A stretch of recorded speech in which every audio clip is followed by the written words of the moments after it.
Virada de página agora do programa Light News. A minha entrevista é sobre dor crônica, dor que não passa. Wagner Humig, falei certo? Correto. Opa, perfeito. Cirurgião dentista, especialista em disfunção temporomandibular, falei certo? Sim. Correto. De dor orofacial, quanta palavra difícil. Mestre e doutor em farmacologia da dor, instrutor em odontologia hospitalar. Doutor Wagner, obrigada por ter vindo aqui. Bem-vindo ao programa. Obrigado, Maria. Eu agradeço muito o convite para estar aqui com vocês hoje, compartilhando um pouco sobre um assunto tão debatido, que é falar sobre dor crônica, muitas vezes difícil de ser tratado. E, aliás, o doutor tem um livro escrito sobre isso. A Karina depois coloca o link para você poder acessar esse livro que trata justamente sobre este tema. Hoje, a nossa entrevista é com Wagner Humig. A dor crônica é o nosso tema de hoje. Está valendo o par de ingressos para o Cinemark, válidos para qualquer dia da semana e em qualquer sessão.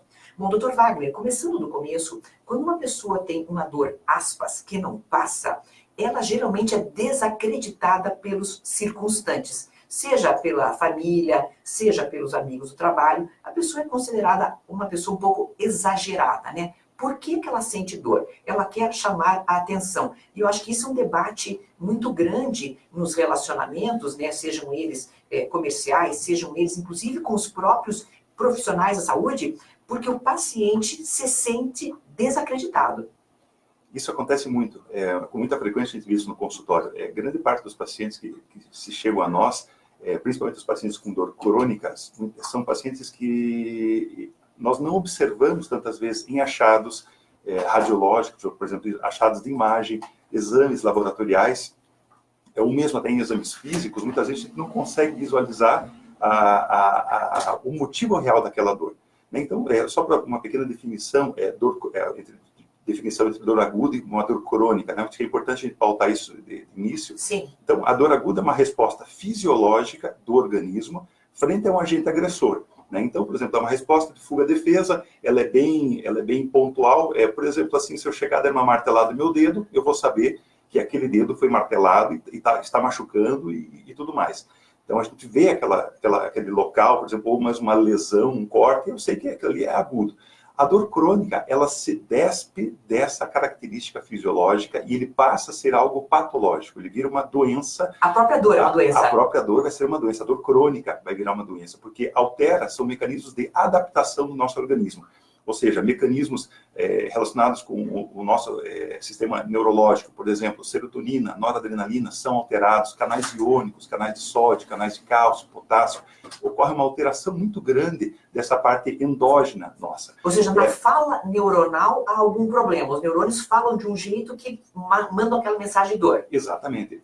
Então, o que acontece? Essa pessoa ela acaba interpretando a dor, existe uma amplificação dessa dor. Então, muitas vezes não existe mais a lesão, né? A lesão não aparece, contudo, o cérebro ele está, entre aspas, doente. Aquele cérebro ele interpreta aquelas informações de maneira amplificada. Então, esses pacientes eles chegam até nós, pacientes sofridos, pacientes que já passaram por diversos profissionais, e daí ele se pergunta assim, doutor, eu preciso que você me ajude, eu preciso que você trate essa minha dor, porque até agora ninguém acredita na minha dor. Todas as pessoas que estão do meu lado sofrem junto comigo. Então a gente vê o seguinte, que a dor que o paciente tem não é só dele, mas sim de todas as pessoas que o circundam. Porque a cada 10 palavras que ele fala, 9 é a minha dor, eu tenho dor, eu sofrimento. E uma pessoa assim, você teoricamente, as pessoas que convivem com essa pessoa, elas não querem ter um contato próximo com essa pessoa. Porque é gostoso você conversar com uma pessoa assim e falar assim, oi, bom dia, como é que você está? Você espera que a outra pessoa responda, puxa, meu dia está excelente, muito obrigado. Pronto, esse é o de praxe. Agora, imagina quando alguém pergunta para você assim, você dá um bom dia para a pessoa fala assim, meu dia está péssimo. Eu estou com dor, uma dor terrível, que eu não suporto, eu estou à base de medicações, nada resolve, já consultei N médicos, N dentistas, para tentar tratar essa minha dor, psicólogos, e o meu tratamento eu sei que só vai resolver a 7 palmos abaixo da terra. Pois é, digamos, você receber um diagnóstico de que a tua dor não tem uma origem fisiológica, é bem duro, né? Porque aí você depende também, creio eu, psicologicamente, de um remédio, de um tratamento, ou de uma cirurgia, do que for. Agora, quando te dizem, Fofolete, vamos ter que tratar de outro jeito, porque não tem origem, é complicado, né? Tudo se iniciou através de uma origem fisiológica. Um dia. Um dia. Então, mas que já se apagou lá. Exatamente. Então, uma parte fisiológica, por exemplo, assim, de uma lesão, uma agressão, acontece. Né? Então, a gente vê isso, por exemplo, que eu vejo isso muito no consultório, também nos locais onde eu trabalho, por exemplo, situações onde o paciente ele passou por um procedimento odontológico, digamos que ele fez um implante dentário ou mesmo um tratamento de canal, e houve uma lesão de nervo. Essa lesão de nervo vai gerar um aspecto de cronificação desse paciente. Então, muitas vezes, não importa se eu remover aquele implante, a lesão ela vai continuar ali. E muitas vezes, essa lesão no nervo ela começa a se propagar cada vez mais, gerando todo um processo de cronificação da dor. Um fato interessante que, de acordo com a literatura, em torno de até 7% de todos os tratamentos de canais realizados, independente da técnica que seja utilizado, da habilidade do cirurgião, dentista, pode gerar uma dor facial idiopática persistente, ou seja, uma cronificação de um quadro doloroso. E esses pacientes são uma das condições mais complexas para nós tratarmos. E claro que o tratamento tem que estar focado em tratamento farmacológico. A farmacologia é a base de tudo. Claro, nós temos que ver esse paciente dentro de um contexto biopsicossocial, nós vamos comentar mais para frente sobre isso, mas a gente tem que ver esse paciente como um todo. E a base, a farmacológica, ela é fundamental para tratar esses pacientes. Detalhe, essas medicações não são anti-inflamatórios comuns, são muitas vezes estabilizadores de membrana neuronal, são antidepressivos. Então, são medicações que vão atuar diretamente no circuito do sistema nervoso central. Bom, falando em medicação, nos Estados Unidos agora há uma febre, e eu diria uma epidemia, inclusive, com a questão de uso excessivo de analgésicos, né? A gente sabe que há pessoas que hoje em dia estão com dependência química de analgésicos. Algumas delas relatam dores persistentes, por exemplo, iniciais, né? Dores persistentes, por exemplo, na coluna, ou mesmo na mandíbula, ou mesmo nas têmporas, e aí essas dores originaram um uso excessivo de analgésico. Então, já que estamos falando de farmacologia, eu queria que o doutor contasse para nós a presença desse remédio na sua vida, na nossa vida, até que ponto ela deve se dar ou não de forma mais intensa. Eu penso da seguinte maneira, todo profissional de saúde, antes de ele prescrever qualquer tipo de medicação, ele deve saber, conhecer a respeito da farmacocinética, a farmacodinâmica da droga, das interações medicamentosas que podem acontecer com o indivíduo. Porque grande parte dos pacientes com dor crônica, eles são polimedicamentosos. Ou seja, eles têm literalmente uma farmácia em casa tomando N tipo de medicações, todas ao mesmo tempo. E isso pode gerar uma grande interação medicamentosa. A interação medicamentosa. Então, o que acontece? Nos Estados Unidos existe realmente um grande surto relacionado com a parte de opioides, principalmente. Então, a gente vê, por exemplo, a oxicodona, a metadona. Então, são medicações ali que, literalmente, para qualquer coisa, eles já prescrevem, por exemplo, um opioide para uma simples dor de dente, por exemplo, prescreve oxicodona. Só para vocês terem uma noção, a oxicodona ela é em torno de 3 a 4 vezes mais potente do que a morfina. Então, é uma medicação que ela é forte, e, claro, tem remédios muito mais fortes, muito mais fortes do que esse daí, que geram, por exemplo, uma dependência química muito grande. Só que o que acontece? Ao invés de prescrever a medicação por um curto período de tempo, não, é dado a rodo. A pessoa chega no consultório, não, está aqui a medicação, e nunca se sabe, por exemplo, se existe um ganho financeiro por trás, por exemplo, de uma indústria. Bom, a Johnson ela foi condenada por um juiz na semana passada, inclusive essa notícia, para pagar pela crise dos opioides nos Estados Unidos, né? Então, a gente sabe que alguns laboratórios, provavelmente, se é que não estão estimulando isso, estão sendo beneficiados, né? Exatamente. Então, a gente vê assim que não só o da Johnson & Johnson, mas vários outros laboratórios que, digamos assim, são grandes produtores de opioides, se isso realmente valer para teoricamente, todos os outros vão ter que pagar sobre isso daí. Só que, por exemplo, aqui no Brasil já não existe, em partes assim, essa crise relacionada com o opioide. Porque não há essa cultura. A cultura, exato. Então, não existe aquela cultura de, chegou em qualquer local e já faz a prescrição. Detalhe, porque todas essas prescrições são com receitas retidas, controladas. Então, não é qualquer pessoa que vai prescrever. Então, isso gera, teoricamente, uma certa confiança, digamos, para nós profissionais, porque eu vou prescrever aquilo que eu vou conhecer efetivamente, né? Então, a gente espera que essa situação não ocorra aqui no Brasil. E, teoricamente, não vai acontecer. Diga-se passagem, grande parte, digamos assim, dos pacientes, existe até um subtratamento em relação à dor crônica. Efetivamente, é a mesma dor aguda em relação à parte de prescrições de opioides. Então, a gente é mais, digamos assim, pé no chão para fazer as prescrições, sempre da maneira mais adequada, né? Nós temos vários ouvintes que já participam. Um deles fala o seguinte: eu tenho um depoimento. Uma pessoa internada no hospital psiquiátrico como louca por dor de ATM. Ou seja, pode ser que você tenha uma confusão até de uma crise, por exemplo, de qualquer patologia psiquiátrica e é uma crise pela dor? Isso é uma coisa que a gente sempre pensa da seguinte maneira. O paciente, quando ele tem uma disfunção temporomandibular, o que quer ser uma disfunção temporomandibular, de qualquer coisa, para os ouvintes saberem, que é a minha especialidade. São alterações ou disfunções que ocorrem no sistema, digamos assim, estomatognático, relacionado com a mandíbula, com os músculos da face, estruturas adjacentes. Quando fecha a boca muito forte, pode ser isso? Quando você fecha... Quando trava, a gente fala. Assim, por exemplo, existe um tipo de travamento, que literalmente a pessoa mordeu, teve um deslocamento de disco articular, a boca, e muitas vezes a mandíbula não abre, ela fica travada, e daí a gente tem que intervir nessa situação.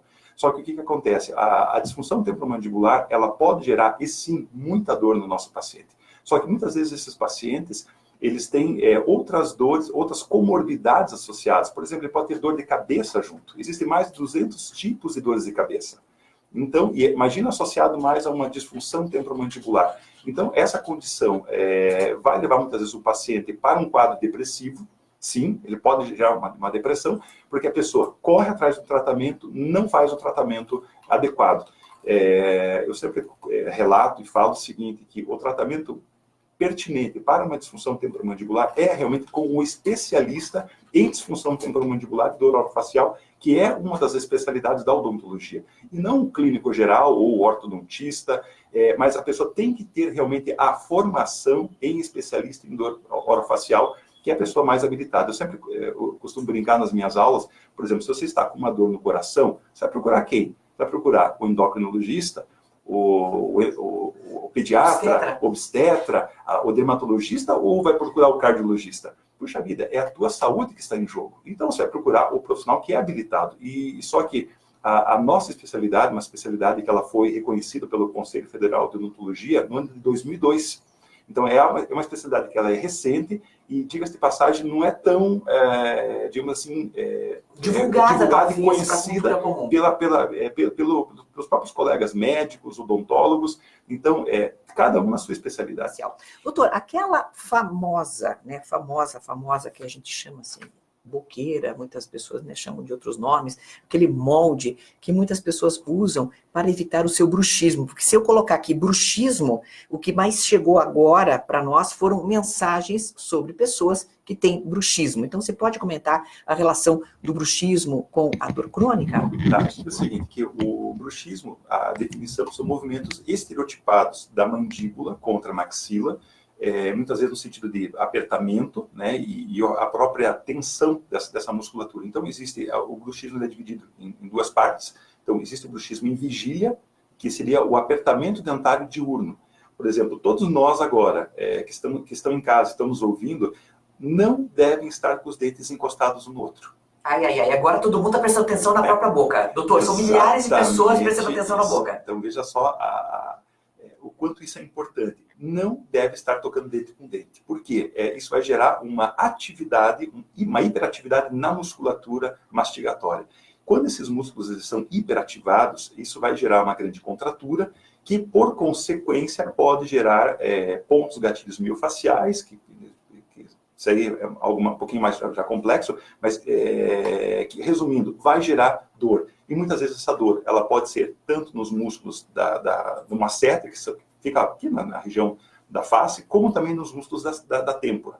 E o bruxismo noturno, que é o bruxismo, literalmente, do ranger de dentes durante a noite.